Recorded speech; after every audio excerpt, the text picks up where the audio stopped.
This is a Sales Geek Academia to business translation production. The world of sales.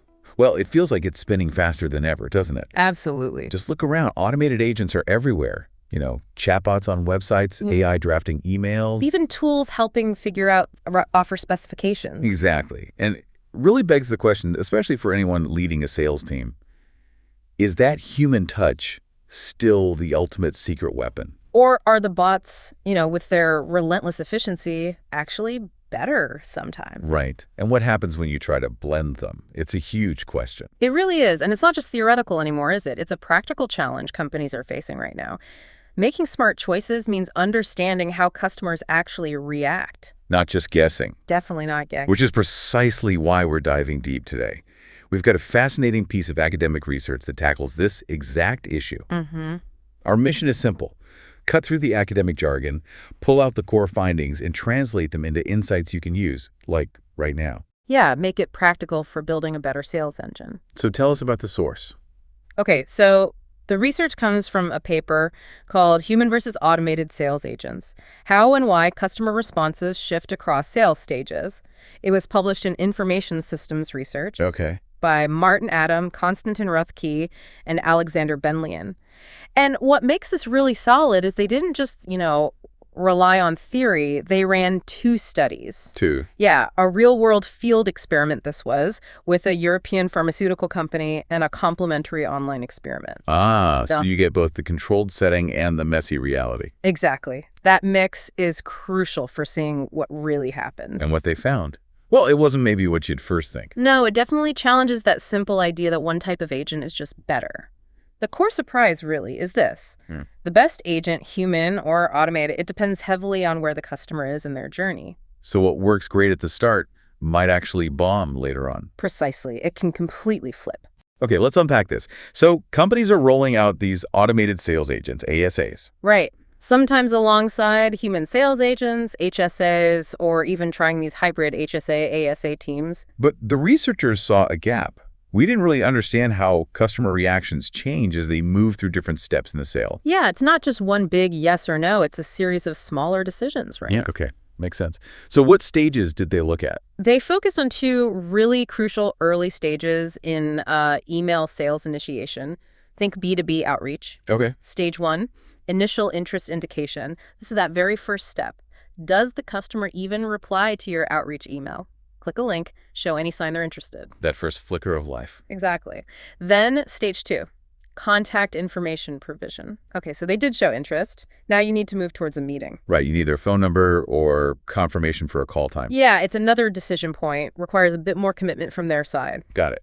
2 distinct hurdles and the agent types they compared. 3 types. The pure ASA only, totally automated. A bot? The bot. Then the traditional HSO only, your human salesperson handling it all. Standard practice for many. And then the HSA-ASA combo. This was presented as a team. The human handles the communication, but an automated agent was mentioned as handling, say, technical back-end stuff, like offer details later on. Interesting hybrid model. So how did the researchers explain why customers might react differently? They drew on some ideas about how we process information and make decisions. Basically, at different stages, we prioritize different things. They call it making hedonic utilitarian trade-offs. Okay, hedonic versus utilitarian. Break that down simply. Sure. Hedonic attributes are about the experience, the feeling. Do I enjoy this? Does it feel personal, warm, trustworthy? It's the affective side. Like that feeling of connection, being cared for. Exactly. Utilitarian attributes are all about function and efficiency. Does this help me get my goal quickly, easily? Is it competent, available, low effort? So just does it get the job done well? Pretty much. And here's where it gets really interesting. HSAs, human agents, they tend to naturally signal more hedonic value. That personal touch, empathy. Makes sense. ASAs, the bots, well, they're designed for utilitarian value, speed, efficiency, 204/7 availability. Right. The core idea is that customers might value one over the other, depending on the specific decision they're facing at that moment. Okay, this framework feels key. Let's dive into stage 1 then, getting that initial interest indication, cold outreach, just trying to get them to crack the door open. Yeah. What did the study show? What do customers value most right then? Connection or efficiency? Well, for the straight human versus bot comparison, the answer was pretty clear across both studies. Hedonic value wins. The human touch was king here. Okay, tell me about the field study first, the real-world one with the pharma company. Right. In that practical, busy setting, customers were significantly more likely.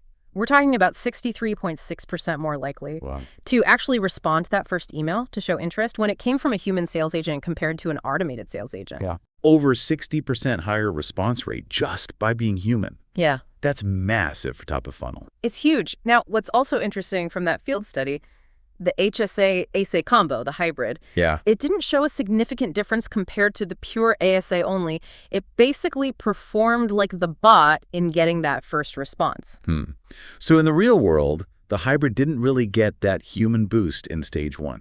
Not in that specific context based on their findings. Now, the online study, it was more controlled. Right. It showed some slightly different nuances, but it absolutely reinforced that core HSA versus ASA finding. How so? What did the online results show for stage 1? Well, the gap between HSA only and ASA only was even bigger online. Customers were about 108% more likely to indicate interest to the human. Whoa, double. More than double the chance of getting a reply if it's from a person. Yeah, an incredible lift for initial outreach. And importantly, in the online study, the HSA-ASA combination did perform significantly better than the pure bot. About 83% more likely to get that first response than the ASA only. So in that online setting, the hybrid did seem to capture some of that human advantage at the start. Okay, that difference between the field and online for the hybrid is definitely something to circle back to. But the main story for stage 1 seems clear. Humans win the initial outreach game. Why? What's the underlying reason? The analysis points right to the customer's priority. When deciding whether to even start a conversation, people prioritize, well, trust and connection. They're looking for what the researchers call social presence. That feeling of a real warm interaction. Exactly. It's less about what you're selling initially and more about who is reaching out. HSAs and the HSA-ASAs in the online study were seen as having much higher social presence. So that hedonic value, that feeling of connection, is what gets the first yes. It seems to be the key driver. Pure bots, perceived as lacking that social warmth, just aren't as good at clearing that first hurdle. Okay. Stage 1. Build rapport, show social presence, human touch wins. Now let's pivot. Stage 2, contact information provision. The customer's interested, you got their attention, now you need their details, phone number, whatever, to schedule that next step. Does the human still have the edge? This is where it gets really surprising. The whole dynamic seems to flip. It reverses. Wait, hang on. The human, who is better at getting interest, is now less effective at getting contact info. That feels totally backwards. It does, doesn't it? But that's what the data indicated in both studies. Let's look at the field study again. Okay. Customers were about 37.7% less likely to provide their contact details to the HSA, only compared to the ASA only. Get out of here. So the bot, which struggled to get the first reply, is now significantly better at getting the second, more committed action. That's exactly what the real-world data showed for this stage. And again, in the field study, the HSA-ASA hybrid didn't differ significantly from the pure bot here either. Wow. Okay, what about the online study for stage 2? Same pattern. Confirm the trend? Yeah, though the numbers were a bit smaller. Customers were about 21.5% less likely to give contact info to the HSA only than the ASA only. Still a decent drop. And the HSA-ASA hybrid was also less likely than the pure bot, about 15.2% less likely. So in both settings, the pure bot comes out on top for getting contact details, beating both the human and the hybrid. Why on earth would that be? What's the logic? It comes back to that hedonic utilitarian trade-off. The customer's priority shifts fundamentally. How so? Well, providing contact info, scheduling a meeting, that's an operational task, right? It takes effort. Yeah, coordination, finding time. Exactly. So the customer's focus shifts from, do I like this interaction, to, is this the most efficient and lowest effort way to move forward? It becomes utilitarian. Okay. So it's less about feeling good, more about just getting the task done smoothly. Precisely. And at this stage, ASAs are perceived as having higher performance expectancy, Yeah. meaning the customer believes the bot can efficiently handle the scheduling, the info collection. They also signal higher effort expectancy. Lower effort for the customer. Right. The belief that interacting with the bot for this specific task will be quick and easy. Because, the bot's always on, no typos, follows the process perfectly. That seems to be the perception. Humans, on the other hand, despite being great for the initial connection, are seen as having potential human flaws when it comes to operational stuff like this. Like delays, back and forth scheduling, maybe forgetting details. Exactly. Those perceived frictions, even if small, make the human interactions seem less efficient, less utilitarian for the specific task of providing info and setting up a meeting. So the customer's brain kind of switches filters from trust and connection mode to efficiency and ease mode. That appears to be the core mechanism driving this surprising reversal. The value prop of the agent needs to match the customer's main goal at that specific stage. Okay, let's go back to that hybrid HSA-ASA thing. It performed differently online versus the real world, and often seemed to track closer to the pure bot, especially in the field study.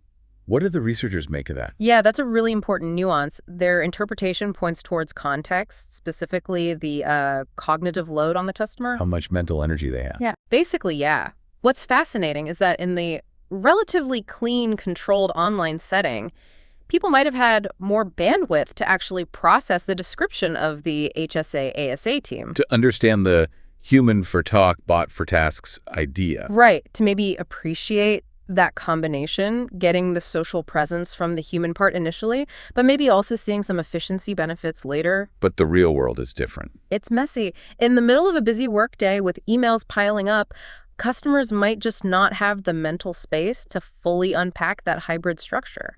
So they just react to the simplest signal. Possibly. They might just latch onto the most salient bit, maybe just hearing automated agent involved, and default to treating the hybrid more like a pure bot in their quick decision-making, for both stages, perhaps. So the potential benefit of the hybrid gets lost in the noise unless it's made super obvious at the right time. That's the implication, yes. It suggests just having a hybrid setup isn't enough. How the customer perceives it and processes it is critical, and that's heavily shaped by their environment and current focus. This is incredibly practical stuff. It really shifts the focus from just humans or our bots to humans and bots used intelligently. Absolutely. So let's boil this down. What does this all mean for you, the sales leader listening right now, trying to optimize your strategy? Okay, based directly on these findings, here are, let's say, 3 actionable takeaways. Lay them on us. 1, match your agent type to the customer's stage and priority. This is the big one. Don't use the same tool for every job. Right. This research strongly suggests using your human sales agents for that initial outreach, building the first connection where social presence, that hedonic value, is key to getting interest. Open the door with warmth. Exactly. Then consider deploying automated agents or tools for the more operational steps that come later, like scheduling follow-ups or collecting specific info. That's where the customer seems to prioritize efficiency, the utilitarian value. Okay. Handle logistics with efficiency. Clear division. What's number 2? 2, actively understand and design for the shifting customer mindset. Recognize that the main question in your customer's head actually changes as they move through your process. From do I like this to is this easy? Pretty much, early on, it's do I want to engage? Later, it's is this the easiest way to move forward? Map your customer journey, pinpoint these mental shifts, and then align your agent strategy and your messaging to match that shift. So it's not just process steps, it's the psychology behind the steps. Exactly. And number 3, if you're using hybrid HSA-ASA models, focus intensely on communicating the value at the right moment. Okay. The research hints that the benefits of a hybrid might not be automatically obvious, especially when people are busy. If you use a hybrid team, make it crystal clear how the human part helps with connection and the automated part helps with efficiency, and highlight the relevant benefit for the stage they're currently in. Don't just assume they'll get the combo deal. Right. You need to actively sell the benefits of the combination tailored to the moment. That's crucial.